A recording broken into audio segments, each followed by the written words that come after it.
کہ آپ کسی جو ہے وہ انتخاباتی ادارے میں بیٹھے ہیں. جی جی ایسا ہی ہے، ایسا ہی سمجھ لیجیے، یہ انتخاباتی ادارہ. صحیح کہہ رہے ہیں آپ شہباز، صحیح کہہ رہے ہیں آپ. کیسے جی مزاج ہیں آپ لوگ؟ آج میں بالکل آپ کی ابتدائی گفتگو نہیں سن سکا، تقی ہاشمی صاحب نے جو کچھ کی ہے، تو آپ سے پہلے کیا باتیں ہوئی ہیں میں اس سے بالکل لا علم ہوں. بہرحال جو موضوع ہے اس کے مطابق تو مجھے معلوم ہے کہ جو موضوع چل رہا ہے آج، اگر مناسب سمجھے تو تقی ہاشمی صاحب تھوڑا سا مجھے بریف کر دیں کہ اب سے پہلے انہوں نے جو بات کہی ہے وہ کیا کہی ہے، کیونکہ میرا خیال ہے آج کا موضوع جو تھا شاید وہ اجماع کے عنوان کے ساتھ تھا. جی جی جی حسین کاظمی صاحب، میں جو ہے وہ جو مدارس میں علم اصول فقہ کی کتاب پڑھائی جاتی ہے وہ جی سکرین پہ جی دکھا رہا تھا، اور اس میں وہی باتیں جو آپ کو گزشتہ نشست میں عرض کی تھیں کہ اجماع جی ہمارے نزدیک بالکل حجت نہیں ہے اور مستقل اس کی کوئی حیثیت نہیں ہے. اجماع تبھی حجت ہوتا ہے کہ جب اس سے معصوم کا قول کیا ہو جائے، کشف ہو جائے. پھر اس کے اوپر یہ بحث میں دکھا رہا تھا کہ وہ کون سے طریقے ہیں کہ جن طریقوں سے آپ کو پتہ چلتا ہے کہ یہ جو 4-5 بندوں نے اتفاق کیا ہے اس کے اندر معصوم کا قول بھی کیا شامل ہے. وہ تقریباً ٹھیک ہے. 12 طریقے ہیں اور 4 طریقے اس میں سے بیان دیے انہوں نے، کہ جن کا خلاصہ یہی ہے کہ یہ طریقے آج کل کے دور میں جو ہے وہ قابل عمل نہیں ہیں. آج کل کے دور میں کوئی ایسا اجماع نہیں ہو سکتا کہ جس سے آپ یہ پردہ اٹھا سکیں کہ معصوم بھی کیا اس میں شامل ہیں. یہ وہ والا اجماع ہے کہ جو معصوم کے زمانے میں ہو، معصوم کے سامنے ہو، اور معصوم دیکھ رہے ہوں کہ 3-4 بندوں نے ایک بات کے اوپر اتفاق کیا ہوا ہے، اور باوجود اس کے کہ معصوم انہیں منع کر سکتے ہوں، روک سکتے ہوں، اختلاف کر سکتے ہوں، معصوم اختلاف نہ کریں اور چپ رہ جائیں، تو ہم اسے کیا کہتے ہیں کہ تقریر معصوم حاصل ہوگی جائے. تو پھر میں نے یہ بھی بیان کیا کہ اس کتاب میں علامہ مظفر نے یہ لکھا واضح طور پہ کہ یہ اجماع حقیقت میں سنت کے اندر ہی داخل ہے، سنت سے ہٹ کے یہ کوئی چیز کیا نہیں ہے.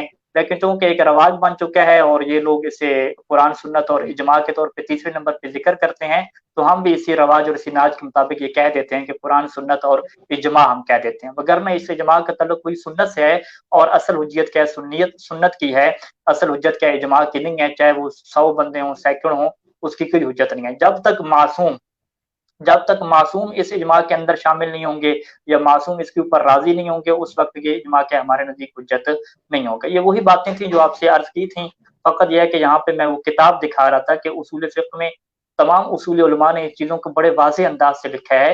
اور اگر کوئی اب اعتراض کرتا ہے کہ آپ لوگوں نے اہل سنت کی طرح جو ہے وہ اجماع کو قرآن اور سنت کے مقابلے میں بنا لیا ہے، تو آپ لوگ جو ہے وہ علماء اصولی کی باتوں سے کہیں آگاہ نہیں ہے. جب آگاہ نہیں ہے تو اس وجہ سے کیا یہ سارے مسائل کیا لیتے ہیں، جنم لیتے ہیں. ٹھیک ہو گیا. یعنی یہ تو خیر ہمارا پچھلی نشست کے اندر جو آپ کی میری گفتگو چلی تھی اس میں بھی آپ نے واضح کر دیا تھا کہ اجماع جو ہے وہ ہمارے ہاں اس سے میننگ میں نہیں ہے، بلکہ ایک قسم کا وہ بھی مبنا میں شامل نہیں ہے، ایک تکلفاً، ایک روایتاً یا کلیتاً، جیسے باقی منافع کا تذکرہ کیا جاتا ویسے ہی ہے. دراصل جو مبنا ہے آپ کے نزدیک اجتہاد کا وہ قرآن اور سنت معصوم ہی ہے، اس کے علاوہ اور کچھ ہے نہیں. یہ آپ نے پچھلی مرتبہ جو گفتگو فرمائی تھی اس میں بھی یہ واضح کر دیا تھا. بلکہ بڑا اچھا ہو گیا آج آپ نے اجماع کے بارے میں گفتگو کر کے تقریباً جو جتنے بھی ہمارے سننے والے ہیں ان سب تک یہ بات بڑے اچھے طریقے سے اور احسن طریقے سے پہنچ گئی کہ تشیع کے اندر جو یہ 4 مبنا بیان کیے جاتے ہیں دراصل ان کی بنیاد 2 مبنا پہ ہی ہے، 2 منافع ہی ہیں. اجماع جو ہے یہ بھی اسی صورت میں ہوگا کہ جب معصوم جو ہے وہ اس میں شامل ہو جائیں. جب معصوم شامل ہو جائیں تو پھر تو اس کا مطلب یہی ہے کہ وہ حدیث جو ہے وہ معصوم کی آ گئی، معصوم کی روایت جو ہے وہ آ گئی، اور جب روایت آ جائے تو پھر اجماع کی ضرورت ہی نہیں رہتی. پھر اس کا مطلب یہی ہے کہ ہم نے قول معصوم کے اوپر جو ہے وہ عمل کیا ہے. تو یہ بڑا اچھا ہو گیا، بڑی اچھی گفتگو ہوگی. اب مجھے یہ بتائیے گا کہ کیا جس طریقے سے پچھلی مرتبہ میرے کچھ سوالات تھے اور آپ کی طرف سے جوابات تھے، وہی سلسلہ جو ہے وہ اگر آپ مجھے اجازت دیں تو میں اگلا سوال کر سکتا ہوں آج آپ سے. جی جی شروع کریں، بسم اللہ جی، ہم سمجھنے کے جی لیے ٹھیک ہو بیٹھے ہیں. گیا. آپ بہت شہباز شکریہ، صاحب کو بہت آج شکریہ. گزارش کرتے ہیں کہ بھئی آپ کھانے پینے میں مصروف نہ ہو جائیں، شریک گفتگو کم رہیں. از کم ہمارے سامنے نہ ہو، اچھا ہمارے سامنے ہمارے نہ ہو، سامنے نہ کیمرہ ہو. آف کر. میں کیم کیمرہ آف آف کر کر کے کے آپ جو کھاؤں گا. مرضی کھائیں. کھا رہے ہیں، پھر بھی کھا رہے ہیں، دیکھیں. اچھا بہرحال، اچھا ہاشمی صاحب، میں چونکہ اس لرننگ پروسیس میں ہوں، جیسے میں نے پچھلی مرتبہ عرض کیا تھا کہ میں جاننا چاہتا ہوں ایک عام آدمی کی حیثیت سے کہ یہ جو آپ کا نظام اجتہاد ہے، جو نظام تکلیف جو چل رہا ہے، تو اس کی بنیاد دراصل ہے کیا؟ وہ ابہام جو لوگوں کے ذہن میں ہے، یہ شاید آپ کی نظر میں میرے ذہن میں بھی ہیں، تو ان کو حل کرنا چاہیے، ان کو سامنے آنا چاہیے. پچھلی جو گفتگو ہوئی تھی اس میں ہم نے کچھ چیزیں جو ہے وہ ہم ان کو فائنلائز کر چکے، مطلب ہم ایک نتیجے تک پہنچ چکے. معصومین علیہ السلام کے دور میں اجتہاد جو ہے اس سے مراد کیا تھا، فتوے جو ہے اس سے مراد کیا تھا، اور مطلب اجتہاد کی کون سی قسم جو ہے وہ ہر ایک کے اوپر ضروری ہے. ہر شخص اپنے اپنے طور پر زندگی کے ہر معاملے میں اجتہاد کرتا ہے کہ میرے لیے کون سا کام بہتر ہے جو مجھے کرنا ہے، کون سا کام بہتر نہیں ہے جو مجھے نہیں کرنا ہے. تو یہ بھی بیسیکلی اگر لغوی اعتبار سے دیکھا جائے یا اصطلاحی معنوں میں دیکھا جائے تو یہ بھی اجتہاد ہی کہلاتا ہے. اور اسی عنوان سے جو عام ایک جملہ بولا جاتا ہے کہ ہر شخص تقلید کرتا ہے، تو وہ بھی تقلید جو ہے وہ کس معنوں میں ہے اور اس تقلید سے مراد کیا ہے. آج جو میں تھوڑی سی گفتگو کرنا چاہ رہا ہوں وہ اسی اجتہاد کو ہی ابھی فی الحال تھوڑا سا آگے لے کے جانا چاہتا ہوں تاکہ اجتہاد کا جو ایک کانسیپٹ ہے وہ کلیئر ہو جائے. پھر ہم انشاءاللہ اگلے کسی پروگرام کے اندر جو ہے وہ تقلید کے عنوان کے ساتھ بھی جو ہے وہ گفتگو انشاءاللہ مولا نے چاہا تو ہم ضرور کریں گے. آج جو میرا سوال ہے اجتہاد کے عنوان سے، جو آج کا مروجہ اجتہاد ہے، جو مراجع کرام آج کل جو اجتہاد فرما رہے ہیں، اس کو مد نظر رکھتے ہوئے میں یہ سوال کر رہا ہوں کہ یہ جو اجتہاد ہے، جیسا کہ میں نے پچھلی مرتبہ حوالہ دیا تھا اصول کافی کے روایات کا کہ جس میں امام نے واضح لفظوں میں یہ فرما دیا کہ تمہیں قیاس کرنے کی اجازت کس نے دی ہے، جبکہ وہ یہ کہہ رہے تھے کہ ہم ہر جگہ پہ آپ ہی کی بیان کردہ احادیث اور قرآن جو ہے وہ پیش کرتے ہیں، اسے جواب دیتے ہیں، لیکن کبھی کوئی مسئلہ ایسا بھی آ جاتا ہے کہ جس کا جواب ہمیں آپ کی حدیث سے یا آپ کے آبائے کرام جو ہیں ان کی احادیث میں نہیں ملتا، تو ہم خود غور و خوض کر کے، یعنی آپ کی احادیث پہ غور کر کے اور قرآن پہ غور کر کے، تو ہم ان کو اپنے پاس سے جو ہے وہ حل بتا دیتے ہیں اور معصوم اس کی نفی کر رہے ہیں. میں آج آپ سے یہ گزارش کروں گا، بے شک باقی کا سارا وقت آپ لے لیجئے گا، یہ جو روایت ہے جس میں معصوم اپنے اس صحابی کو جو کہ علم و رجال کے تحت تشیع میں باقاعدہ طور پر راوی حدیث اور سکہ راوی تسلیم شدہ ہے، اس کو منع فرما رہے ہیں کہ تمہارا کیا سے کیا تعلق ہے، جبکہ وہ یہ کہہ رہا ہے کہ آپ ہی کی احادیث اور قرآن پہ غور کر کے ہم جواب دے دیتے ہیں. تو اس کی ذرا تشریح کر دیجیے گا، اس کی تحلیل کیجیے اس انداز میں کہ آپ کی بات مجھے بھی سمجھ آ جائے اور آپ کے باقی سننے والوں کو بھی سمجھ آ جائے کہ جس چیز کی اجازت سرکار صادق عالم محمد اپنے صحابی کو اس دور میں نہیں دے رہے، اس چیز کی اجازت آج کے اس دور میں کیسے ہے؟ اچھا شاہ صاحب، یہ حدیث میرے سامنے نہیں ہے، اگر آپ عربی متن حدیث کا دے سکیں تو ہم پڑھ لیتے ہیں اور فکر میں کر نے عرض لیتے ہیں. کیا کہ میں اس وقت گھر سے باہر ہوں. آپ اصول کافی جو ہے اس کی جلد نمبر 1 ہے اور اس کا جی میرا میں خیال ہے 20واں باب ہے، 20th چیپٹر ہے، جس کا عنوان ہے بدعت رائے اور قیاس. اس میں چلیں دیکھیے میں گا آپ کو اس کے اندر یہ ملے گی. میں نکال لیتا ہوں 1 منٹ. آپ ہاشمی جی صاحب بہت ادھر آئیں. شکریہ، میں جواب دیتے رہیں آپ. کتاب البدعۃ والاجتہاد. اسی حدیث میں آگے پھر سرکار مثال بھی دے رہے ہیں، سرکار صادق عالم محمد، اور وہ ایک مسلمانوں کے بہت بڑے امام کا نام لے کے کہہ رہے ہیں کہ وہ یہ کہتا ہے کہ علی اس معاملے میں یہ کہتے ہیں اور میں یہ کہتا ہوں، اور پھر جو جملے ہیں وہ بھی آپ پڑھ لیں گے اس کے اندر. نہیں، انہی دونوں اگر اس حدیث میں قیاس کی مخالفت کی بات ہے وہ تو ہم بیان کر چکے ہیں کہ قیاس تو حرام ہے. یہ بھی اگر اس قیاس حدیث میں یہ دیکھیں، بات ہے کہ نہیں قرآن و حدیث سے بھی نہیں نکال سکتے، وہ تو قیاس تو جو ادھر ہے وہ تو ہم سارے ہی جانتے ہیں نا، اس میں نہ آپ کا میرا تو کوئی اختلاف ہے ہی نہیں. کسی شخص کو حق حاصل نہیں ہے کہ وہ اپنی مرضی سے جو چاہے قیاس کر کے جواب دے دے، ایسا تو نہیں ہے. لیکن جو ان احادیث کا وہ متن ہے جس میں وہ اپنے معتبر ترین صحابی کو جو کہ راوی حدیث ہے اور سکہ راوی ہے، اس کو یہ کہہ رہے ہیں کہ تمہیں اور تمہارا کیا سے کیا تعلق، جبکہ وہ صرف اتنا کہہ رہے ہیں کہ ہم آپ کے احادیث پر اور قرآن پر غور و فکر کر کے خود سے اس کا جو ہے کوئی جواب دے دیتے ہیں، اور امام اس بات سے اس کو منع کر رہے ہیں. میں اس کی بات کر رہا ہوں، اتنے متن کی بات کروں، باقی کو چھوڑ دیجئے، وہ تو خیر وہ ہمارے ہاں ہے ہی نہیں نا، ہم تو اس کو مانتے ہی نہیں. اچھا یہ باب میں نے نکالا ہے، باب البدع والرأی والمقاییس، اس کے اندر حدیث نمبر کو یاد ہے آپ کو؟ میں دیکھ رہا ہوں ہاشمی صاحب. میرا خیال ہے کہ 9ویں حدیث ہے اگر میں غلطی نہیں کر رہا. جی جی مل گئی ہے. اور اس کی میں حدیث نمبر آپ کو بتاؤں؟ جی بتا دیجیے. بتا دیں، ہمیں پتہ کون سی آپ کہہ رہے ہیں. جی میں بتاتا ہوں.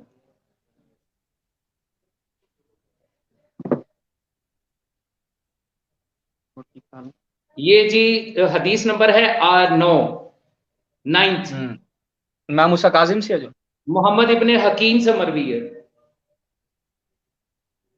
علی بن ابراہیم ان ابی عن ابن ابی عمیر جی عن محمد بن حکیم. 9ویں حدیث 9th نمبر. ٹھیک ہو گیا. اب اس کا ذرا جو ابتدائی متن ہے اس کے اوپر ذرا توجہ فرمائیے گا. وہ یہ کہہ رہے ہیں کہ محمد ابن حکیم سے مروی ہے کہ میں نے امام موسیٰ کاظم علیہ السلام سے کہا کہ میں آپ پر فدا ہوں، ہم نے علم دین حاصل کیا اور آپ کی وجہ سے ہم دوسروں سے علم حاصل کرنے سے بے پرواہ ہو گئے، یہاں تک کہ ہم میں سے کچھ لوگ جب جلسوں میں جاتے ہیں یعنی مختلف مجالس میں بیٹھتے ہیں اور لوگ ہم سے سوال کرتے ہیں تو ہم ان کا جواب دے دیتے ہیں، اس لیے کہ خدا نے ہم پر احسان کیا ہے آپ لوگوں کی وجہ سے. لیکن بعض اوقات ایسے سوالات بھی سامنے آ جاتے ہیں کہ ہم ان کا جواب نہ آپ سے حاصل کیا نہ آپ کے آبائے طاہرین سے، بس ایسے موقع پر جو ہمیں آتا ہے اس کو پہلے اس کے ہر پہلو پر غور کر کے جواب دے دیتے ہیں. تو امام نے فرمایا اے ابن حکم افسوس افسوس، کیا یہ صحیح ہے؟ فرمایا اس میں ہلاکت ہے، جس نے ایسا کیا وہ ہلاک ہوا. اب ابن حکم کو امام یہ کہہ رہے ہیں، اور ابن حکم آپ جانتے ہیں کہ اس کی حیثیت کیا ہے. ایک اور حدیث بھی ہے کہ سرکار صادق آل محمد علیہ السلام سے، یہ جو 11ویں حدیث ہے اسی چیپٹر کی، اس میں بھی یہی ہے کہ راوی کہتا ہے محمد بن یحییٰ ان احمد بن محمد ان، اس کا جو ڈائریکٹر راوی ہے ابی بصیر سے، ابی بصیر جو ہے آپ جانتے ہیں کتنا بڑا نام ہے، ابی بصیر سے منقول ہے، وہ سرکار صادق آل محمد سے روایت کر رہا ہے. وہ کہتا ہے کہ میں نے امام صادق علیہ السلام سے کہا کہ ہم پر کبھی ایسے مسائل پیش کیے جاتے ہیں جن کا جواب ہم کو نہ قرآن سے ملتا ہے نہ حدیث سے، بس ہم خود ہی غور کر کے جواب دے دیتے ہیں. فرمایا خبردار ایسا نہ کرنا، اگر تمہارا قیاس ٹھیک ہوا تو اس کا اجر نہیں ملے گا، اور اگر تم نے غلطی کی تو اللہ پر جھوٹ باندھا. اچھا جی، یہ 9 نمبر کی حدیث تھی. جی 9 نمبر. اچھا جی، یہاں پہ پڑھتے ہیں جی. ہاں، وارد علینا الشیء لم یأتنا فیہ عنک ولا عن آبائک شیء. ٹھیک ہے جی، بالکل. ہمارے پاس ایک ایسی چیز آتی ہے کہ جس میں آپ کی طرف سے اور آپ کے آباء و اجداد کی طرف سے کچھ بھی کیا وارد نہیں ہوا. ٹھیک ہے جی گزشتہ نشست میں ہم نے بیان کیا تھا کہ جو معصوم کا کلام ہے اس میں قیامت تک کی آنے والی چیزیں کیا موجود ہیں، یا وہ ان کا خصوصی ذکر کر کے موجود ہیں یا وہ کلی قوانین کی صورت میں کیا موجود ہیں. اور صادق مطلب اصول قائم کیے گئے ہیں وہاں پہ. یہ مطلب یہ جو انہوں نے کہا نا کہ کچھ ایسی چیزیں آ جاتی ہیں، معذرت آپ کی بات کٹ رہی ہے، وہ جو وہاں پہ کہہ رہے ہیں کہ جی کچھ چیزیں ایسی آ جاتی ہیں جن کا جواب نہیں ملتا، وہ یوں سمجھ لیجیے اس دور کے جدید مسائل. جی، اس دور کے جدید مسائل اور اس کا جواب نہیں ملتا، یعنی اس کا کلی قانون بھی کوئی نہیں ہے، وہ یہ بندہ کہنا چاہ رہے ہیں. شیون ہے نا، شیون کیا مطلب کچھ بھی نہیں ملتا. نہیں، دیکھیں کلی قانون جو ہے وہ تو ہر صورت میں، وہ تو آپ خود فرما رہے ہیں نا کہ معصومین نے ہر شے کا کلی قانون جو ہے وہ تو واضح فرما دیا ہوا ہے. یہ کیسے ہو سکتا ہے کہ ابو بصیر جیسا بندہ جو ہے وہ کلی قانون سے یا جو بنیادی قانون ہے اس سے واقف نہ ہو. یہاں پہ جو وہ بات کر رہا ہے وہ یہ، اور وہ کہہ رہا ہے کہ ہم آپ کے فرامین اور قرآن سے رجوع کر کے پھر ہم اس پہ غور اور فکر کر کے لوگوں کو جواب دیتے ہیں. دیکھیں ابو بصیر سے جو ہے وہ ابو حنیفہ والا اجتہاد تو نہیں نہ ہو سکتا. نہیں، محمد بن حکیم ہے نا، جرابی محمد بن حکیم ہے. سرکار اس سے نیچے چلے جائیے نا، 11ویں حدیث کو بھی اس کے ساتھ ملا لینا. یہ 11 نمبر ہے، 11 نمبر پہ سرکار صادق آل محمد اور ابو بصیر. وارد علینا اشیاء لیس نعرفها فی کتاب اللہ ولا سنت فننظر فیہا. ٹھیک ہے جی، فننظر فیہا کے بارے میں کیا کہتے ہیں لوگ. اچھا، فننظر فیہا فقال اللہ اما انک نسبت لم تؤجر وان اخطأت کذبت علی اللہ عز وجل. جی اس کا ترجمہ بھی کر دیجئے گا ذرا. یعنی ہمارے پاس اشیاء آتی ہیں کہ جس کو ہم اللہ کی کتاب اور اللہ کی سنت سے نہیں جانتے، فننظر فیہا نظر کرتے ہیں. فقال اللہ، تو امام نے کہا کہ نہیں، یہ تمہارے لیے جائز نہیں ہے. ٹھیک ہے، اما انک ان اصبت، اگر تم تکا لگ گیا یعنی حقیقت تک پہنچ گئے تو تمہیں کوئی اجر نہیں ملے گا، اور اگر تم نے غلطی کر دی تو تم نے اللہ کے اوپر کیا جھوٹ بولا ہے. جی بالکل.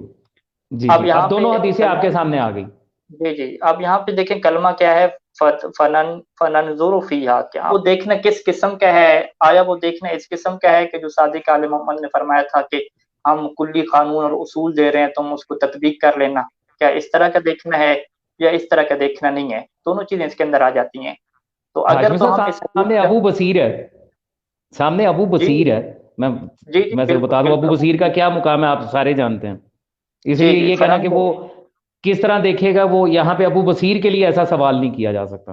یہ کہنا چاہ رہا ہوں کہ ابو بصیر نے جو بتایا ہے کہ آپ کی احادیث کے اوپر اور قرآن پر غور کر کے، کیونکہ ابو بصیر شاگرد بھی تو سرکار ساتھی کے آل محمد کا ہے نا، اور سکہ راوی ہے ہمارے ہاں، تو وہ یہ کہہ رہا ہے کہ آپ ہی کی بتائے ہوئی احادیث، آپ کی سنت پر اور قرآن پر غور کرنے کے بعد پھر جو ہم استنباط کرتے ہیں، میں اپنے استنباط سے لوگوں کو کچھ بتاتا ہوں، امام اس کو قیاس فرما رہے ہیں اور فرما رہے ہیں کہ اگر تم نے ایسا کیا تو اور صحیح ہوا تو اجر نہیں ہے، غلط ہوا تو تم نے اللہ اور اس کے رسول پر جھوٹ بولا، جھوٹ بندھا، بہتان بندھا۔ اصل میں یہی استنباط سمجھنا ہے نا مجھے، ہم اصل میں یہی تو جاننے کی کوشش کر رہے ہیں کہ بیسیکلی اجتہاد ہے کیا، معصومین جو اس اجتہاد کی بات کرتے ہیں وہ کیا ہے، جو صحابہ کرام جس اجتہاد کی بات کرتے ہیں وہ کیا ہے، اور آج جو ہم جو اجتہاد کر رہے ہیں وہ کیا ہے۔